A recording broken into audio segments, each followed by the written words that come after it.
Meu nome é John W. Reynolds. E um dos casos mais interessantes de uma pessoa aparentemente morta que tornou a viver de meu conhecimento é o de George Lennox, um ladrão de cavalos de notoriedade no condado de Jefferson, Estados Unidos. Isto aconteceu enquanto ele estava cumprindo pena pela segunda vez na prisão. A primeira pena que cumpriu foi quando o judiciário do condado de Sedgwick o condenara pela mesma ofensa: furto de cavalos.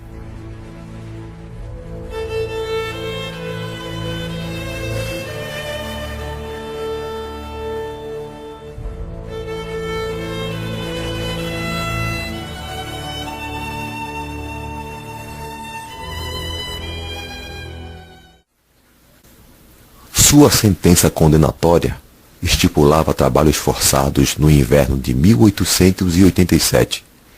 Ele trabalhava nas minas de carvão e foi obrigado a exercer sua função em um lugar que lhe parecia bastante perigoso, chegando inclusive a comunicar este fato ao guarda responsável. Este, após uma investigação, disse que não havia perigo, mandando-o que continuasse trabalhando no mesmo lugar. O detento obedeceu, mas antes de completar 1 hora de serviço, o teto desabou, deixando-o totalmente soterrado, permanecendo assim durante 2 horas. Mas foi na hora do almoço que deram conta de sua ausência, sendo iniciada logo em seguida uma busca. Descobriram-no debaixo de um monte de escombros. Tudo indicava que estava morto. Levado para fora da mina, o médico daquela instituição o examinou, também dando-o por morto.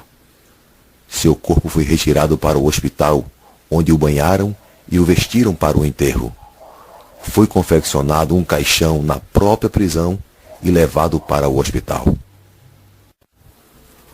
O capelão chegou para cumprir suas obrigações fúnebres. O enfermeiro pediu a 2 detentos que tirassem o cadáver da maca e o colocassem no caixão que estava no outro lado da sala. Cumpriram a ordem, um deles pegando nos seus pés e outro nos ombros. Haviam andado mais ou menos metade da distância quando aquele que lhe segurava pelos ombros tropeçou. Desequilibrou-se, deixando o cadáver cair no chão. E, para a surpresa de todos, ouviu-se um profundo gemido. Logo em seguida, seus olhos abriram-se e os demais sinais de vida foram aparecendo. Chamou-se imediatamente o médico e, quando este chegou, no espaço de uns 30 minutos, o defunto estava tomando a água que acabara de pedir. O caixão foi guardado e utilizado posteriormente para enterrar outro detento. Lennox trocou de roupa, colocando novamente o uniforme de praxe daquela instituição. O exame médico acusou 2 fraturas numa de suas pernas e escoriações generalizadas. Permaneceu hospitalizado durante 6 meses para, em seguida, voltar ao serviço. Fiquei sabendo, através de outro mineiro, da experiência inusitada que George tivera enquanto morto. Estimulado pela minha curiosidade, desejei muito conhecê-lo e ouvir de sua própria boca o acontecido. Esta oportunidade não se deu durante uns poucos meses, mas finalmente deu certo. Fui transferido das minas para o escritório da prisão, onde lavei uns relatórios de fim de ano. A ressuscitação deste homem estava sendo discutida entre nós, quando por acaso alguém passou à porta de nossa sala. Disseram-me que era ele. Logo, mandei um bilhete, pedindo que viesse ao meu local de trabalho. Foi isso que ele fez e nos conhecemos. Foi de sua boca que ouvi esta história maravilhosa. George Lennox é um jovem que não passa dos 30 anos de idade. Apesar de muito inteligente e bem estudado, tornou-se um criminoso aparentemente incorrigível. A parte que mais gostei de sua história foi o que ocorrera durante a sua morte.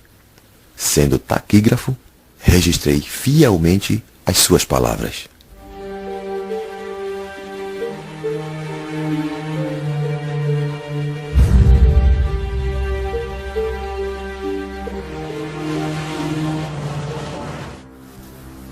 Durante toda aquela manhã, tive um pressentimento que algo terrível iria acontecer. Isto me incomodou tanto, a ponto de procurar o meu supervisor de minas, o Sr. Grayson. Disse a ele que estava sentindo algo muito ruim e pedi que vistoriasse o meu local de trabalho, onde eu estava escavando carvão. Ele retornou e, a meu ver, fez uma vistoria bem feita. Mandou que eu voltasse a trabalhar e disse que tudo indicava que eu não estava regulando bem. Voltei a trabalhar e, depois de aproximadamente 1 hora, de repente tudo ficou muito escuro.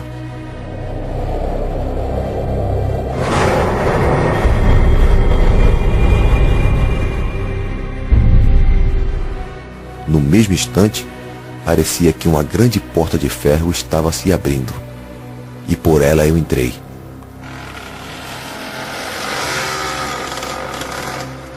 Logo me veio o pensamento de que eu estava morto e que me encontrava no mundo do além. Não pude ver a ninguém. Por algum motivo que eu próprio desconheço, comecei a me afastar da porta. Depois de andar bastante, cheguei às margens de um rio bem largo. Não estava escuro, nem tampouco era dia. Havia uma luminosidade semelhante à que se vê em uma noite estrelada. Estive nas margens do rio por pouco tempo, quando ouvi o rumor de remos cortando a água.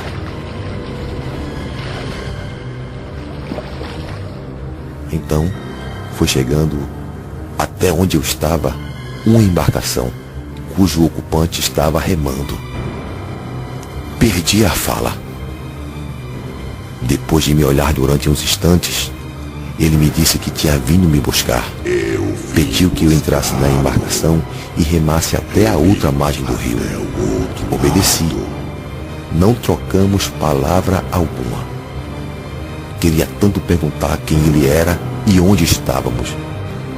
Parecia que minha língua estava grudada no céu da boca. Não conseguia falar. Ao chegarmos do outro lado da margem, desembarquei e o homem que me conduziu simplesmente desapareceu. Novamente sozinho, não sabia o que fazer. Olhando mais adiante, vi 2 caminhos por um vale escuro. Um deles era largo e tinha o aspecto de ser bastante utilizado. O outro era estreito e saía para o outro rumo. Instintivamente, escolhi o caminho mais utilizado. Tinha andado pouco quando percebi que estava ficando cada vez mais escuro. De quando em quando, bem adiante, via-se uma espécie de relâmpago, através do qual eu conseguia enxergar o caminho. Andei mais uma certa distância quando me deparei com um ser que sou totalmente incapaz de descrever. O máximo que posso fazer é apenas dar uma ideia bem vaga quanto ao seu aspecto aterrorizante. Parecia ligeiramente com um homem, embora muito maior. Devia ter no mínimo uns 3 metros de altura. Nas suas costas haviam grandes asas. Era preto como o carvão que eu retirava da mina e estava totalmente nu. Na sua mão havia uma imensa lança de pelo menos 5 metros de comprimento. Seus olhos brilhavam como bolas de fogo. Seus dentes brancos como pérola pareciam medir quase 3 centímetros. Seu nariz, se bem que nem parecia nariz, era enorme, largo e achatado. Seu cabelo era grosso, pesado e comprido. Descia sobre seus ombros maciços. Sua voz parecia mais com o rugir de um leão engaiolado do que a voz de qualquer outra coisa. Foi durante um destes relâmpagos que eu o vi pela primeira vez.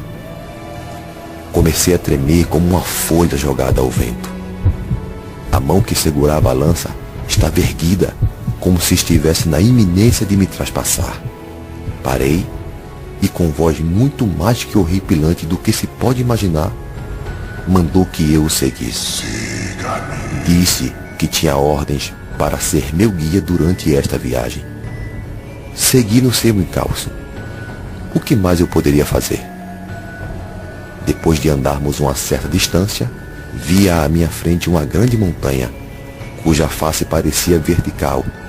Na verdade, parecia ter sido cortada no meio e uma metade retirada. Nessa face vertical, vi distintamente as palavras: "Este é o inferno". Meu guia se aproximou da montanha e com sua lança bateu com força 3 vezes. Abriu-se uma porta enorme e nós entramos. Fui conduzido por uma espécie de corredor dentro da montanha, onde, durante algum tempo, caminhamos em trevas absolutas. Me orientei pelos passos ruidosos e pesados de meu guia. O tempo todo eu ouvia gemidos angustiantes, como de pessoas doentes. À medida que andávamos, estes gemidos aumentavam em intensidade. E agora ouvia-se claramente alguém clamar: "Água! Água! Água!" Passei por outra porta e pude ouvir o que parecia ser o clamor de 1 milhão de vozes. Elas clamavam: "Água! Água!" Chegamos à outra porta. Meu guia bateu e esta abriu-se. Vi agora que havíamos transposto a montanha e na minha frente havia uma planície extensa. Foi aí que meu guia me deixou e voltou para mostrar o caminho para outros espíritos perdidos. Fiquei parado nessa planície durante algum tempo, quando um ser semelhante ao primeiro se aproximou de mim. Este, ao invés de carregar uma lança, possuía uma espada enorme. Sua missão era de me comunicar qual seria o meu destino eterno. Sua voz encheu a minha alma de terror quando disse: "Tu estás no inferno. Para ti não há mais esperança.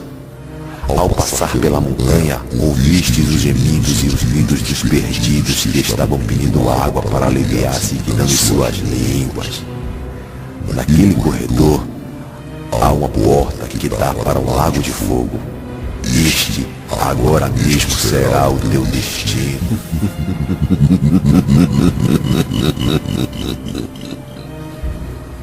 Antes de seres conduzido a este lugar de tormento de onde nunca mais sairás, pois não há esperança para aqueles que entram. Tu poderás permanecer nesta planície onde todos os perdidos têm o privilégio de contemplar os prazeres que gozariam se não estivessem aqui. Agora eu estava sozinho. Não sei se foi consequência do grande medo que passei, mas tornei-me insensível às coisas. Meu corpo ficou inerte, fiquei sem força alguma e minhas pernas não aguentavam mais o peso do meu corpo. Assim, dominado, fui caindo no chão. Uma sonolência apoderou-se de mim. Meio acordado, meio adormecido, parecia sonhar. Olhando para cima, bem distante de mim, vi a linda cidade sobre a qual lemos na Bíblia. Como eram formosas suas muralhas de jaspe. Olhando além disso, vi vastas planícies cobertas de lindas flores. Vi também o rio da vida e o mar de cristal. Milhares de anjos entravam e saíam pelas portas desta cidade, cantando. E como era tudo tão maravilhoso! Entre estes anjos, vi minha querida mãe, que há poucos anos havia falecido.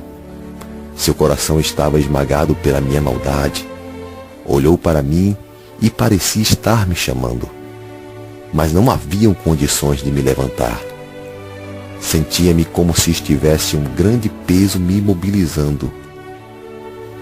Um ventinho trouxe para mim uma fragrância daquelas lindas flores e agora ouvia-se com mais nitidez a doce melodia das vozes angelicais.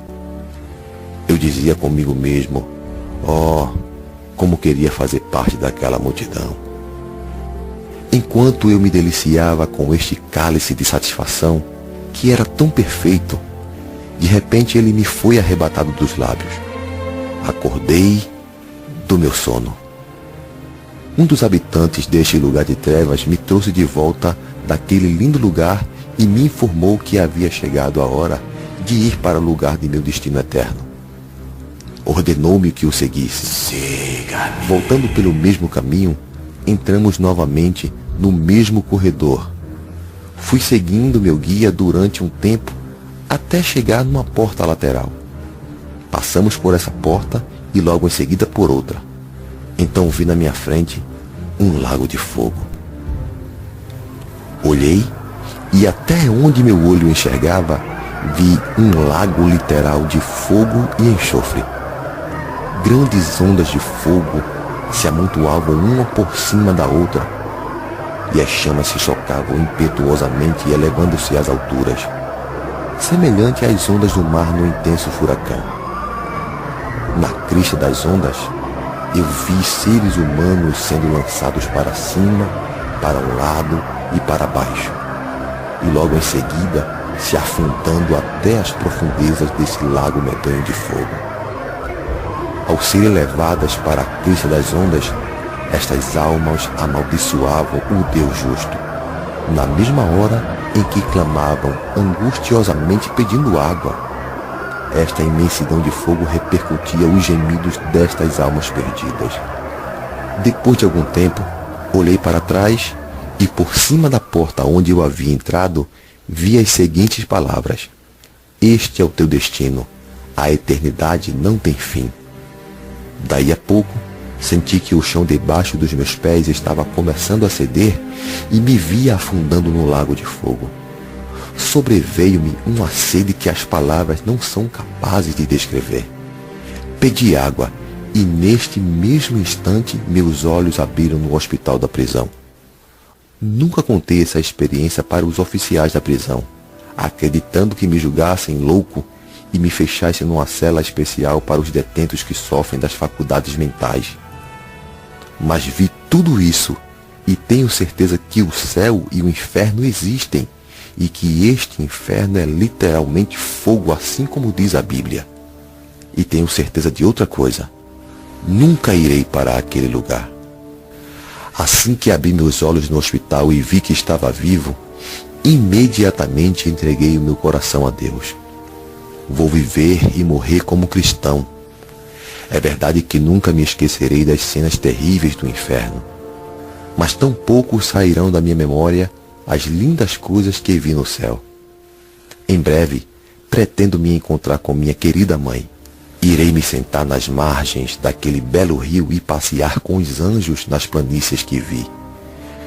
Vou andar pelos vales e pelos montes acarpetados com flores cheirosas, cuja beleza excede qualquer coisa que o ser mortal é capaz de imaginar. E ouvirei também as canções dos salvos. Isto me recompensará muitas vezes pela minha vida aqui sobre a terra, mesmo tendo que me negar dos muitos prazeres mundanos que faziam parte do meu viver antes de vir para esta prisão. Não quero mais ter que ter intimidade com meus comparsas do mundo vil do crime. Assim que sair deste lugar, quero ficar na companhia de pessoas boas.